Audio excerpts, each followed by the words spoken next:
On a quiet Sunday afternoon, 72-year-old Robert sat alone on his porch, watching the world move faster than he could ever keep up with. His children were grown, his wife had passed years ago, and the neighbors hardly stopped to wave anymore. The silence felt heavier than the rocking chair beneath him. But then, an old letter resurfaced buried deep in a drawer he hadn't opened in years. The envelope was faded, the ink nearly smudged by time. It wasn't just a letter, it was advice. From his late grandfather, a man who had lived through wars, financial collapse, and loss but had always carried himself with unshakable calm.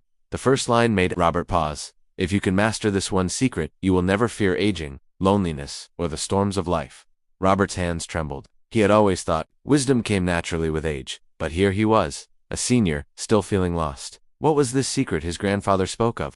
And why had he hidden it away all these years? That night, under the dim porch light, Robert unfolded the fragile pages and began reading words that would not only change the way he saw his own life but could change the lives of every senior who dared to listen. The Stoic secret wasn't about denying pain, it was about embracing it, reshaping it, and rising above it. And Robert was about to test it in ways he never imagined. As Robert continued reading his grandfather's letter, one line burned into his mind. A man cannot control the winds of life, but he can always adjust his sails. Robert leaned back, the words echoing in his chest. For years he had obsessed over what was gone: his youth, his career, his wife. He couldn't change any of it. Yet every day, he wasted energy wishing the past would return. The next morning, Robert tested the lesson. His knees ached as he stepped outside to get the paper, and normally, he would complain about the pain. But instead, he whispered, "This is mine to endure, but my reaction is mine to choose." He smiled, straightened his back, and walked slower. Steadier. At the diner later that week, he overheard two men his age grumbling about rising prices. The good old days, and how everything was falling apart. Robert almost joined in but stopped. The secret his grandfather spoke of wasn't about surrender, it was about strength. He couldn't control the economy, or politics, or even aging itself, but he could control whether he spent the day bitter or grateful. For the first time in years, he finished his coffee in silence, not to escape reality, but to sit calmly within it. That quiet satisfaction was new, almost powerful. Little did Robert know, this small shift, the art of controlling his response, would be tested in a way that would shake him to his core. A week later, Robert received a call from his daughter. Her voice was shaky. "Dad, I lost my job today." The old Robert would have panicked, flooded with worry, pity, and a spiral of what-ifs. But now, his grandfather's second lesson echoed. Endurance is not suffering. Endurance is strength disguised as patience. Robert listened calmly, not interrupting her tears. When she finally stopped, he said softly, "Then this is the test you've been given, and you will endure, because that's what we do." After the call, he sat alone, staring out the window. The rain tapped steadily against the glass. He thought of his younger years, how quickly he'd lose his temper when life turned unfair. How many friendships had broken because he couldn't endure a harsh word. How many nights had been wasted wrestling with storms that would have passed anyway. This time, he didn't fight the storm. He let the rain fall, let the uncertainty hang heavy, and told himself, "It is not my job to predict the sun. It is my job to keep standing until it returns." Something inside him shifted. The weight of age didn't feel like a curse anymore. It felt like armor. Years of scars, disappointments, and heartbreak had not destroyed him. They had built him into someone who could carry pain without breaking. And in that moment, Robert realized endurance wasn't about waiting for easier days. It was about proving, every single day, that nothing could crush the human spirit. One quiet evening, Robert sat with an old box of letters, reminders of friends long gone, arguments never resolved, and regrets that still whispered in the corners of his mind.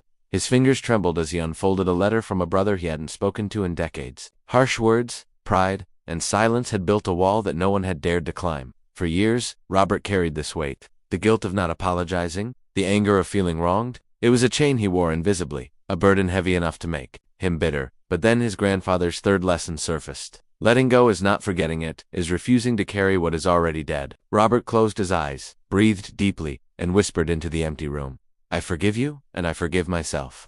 It wasn't about whether his brother hurt him. It was about releasing the poison that had been eating his soul for decades. For the first time, Robert realized that forgiveness was not a gift for others, it was a gift for himself. As he placed the letter back in the box, he felt a strange lightness in his chest, as if the years of anger had finally drifted away with the wind outside. That night, Robert slept peacefully, not because life was perfect, but because he had learned that freedom often begins the moment we let go. The next morning, Robert sat on his porch, watching the sun rise over the horizon. For years, mornings had been filled with noise, television blaring, phone buzzing, people rushing. But now, for the first time, he allowed himself to simply sit in silence. At first, it was uncomfortable. The silence felt heavy, almost lonely. His mind raced with unfinished business, old memories, and fears of what little time he had left. But slowly, something began to shift. In that silence, Robert heard his own heartbeat. He noticed the soft rustle of leaves, the distant laughter of children walking to school, the song of a bird that had always been there but never truly heard. His grandfather's fourth lesson whispered back to him, "Silence is not emptiness, is clarity. The world speaks softly when you choose to listen." Robert realized that his entire life, he had drowned himself in noise, afraid of what silence might reveal. But now, in his 70s, he discovered silence wasn't frightening. It was liberating. In that stillness, he began to see himself clearly. He understood his mistakes, his triumphs, and the simple truth that life was never about rushing, it was about being present. That morning, Robert didn't need words, television, or distractions. The silence itself became his greatest teacher. As days passed, Robert began reflecting on his life, his choices, his failures, and the things left unsaid. Regret had always haunted him like a shadow he couldn't shake. He remembered the times he had shouted at his children instead of listening, the friends he lost because of pride, and the dreams he abandoned because of fear. For years he carried these regrets like heavy stones in his chest. But one evening, as he reread his grandfather's notes, a single line struck him deeply. "Regret is a teacher, not a prison." Robert sat with those words for hours.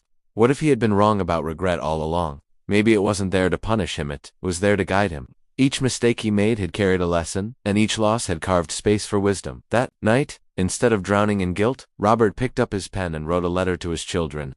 He apologized for the times he had been too strict, too silent, or too distant. He told them he was proud of who they had become, and that his love for them had always been bigger than his mistakes. For the first time, regret no longer felt like a cage, it felt like freedom. By accepting his past, he was no longer chained to it. His grandfather's wisdom had unlocked another truth. A senior's greatest strength is not perfection, it is acceptance.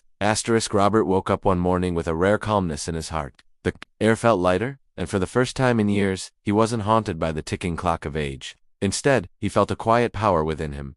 He returned to the park where it all began, carrying his grandfather's journal. Sitting on the same bench, he opened to the last page. In faded ink were the words, "The secret of a Stoic life is not to fear the end, but to live so deeply that the end fears you." Tears welled in Robert's eyes. It wasn't about being strong all the time, it was about embracing weakness, turning pain into wisdom, and living with dignity until the very last breath. He looked around at the younger faces in the park's dudes couples. Jogersan smiled. Life was rushing for them, but he now carried the patience of a man who understood time. When he closed the journal, he knew his role wasn't just to endure it, was to pass this knowledge forward. Seniors weren't at the end of the road. They were the guardians of wisdom, the living proof that resilience outshines regret. And so, with a heart full of peace, Robert whispered the final truth to himself. Age doesn't steal, life it reveals it. That was the Stoic secret every senior must know.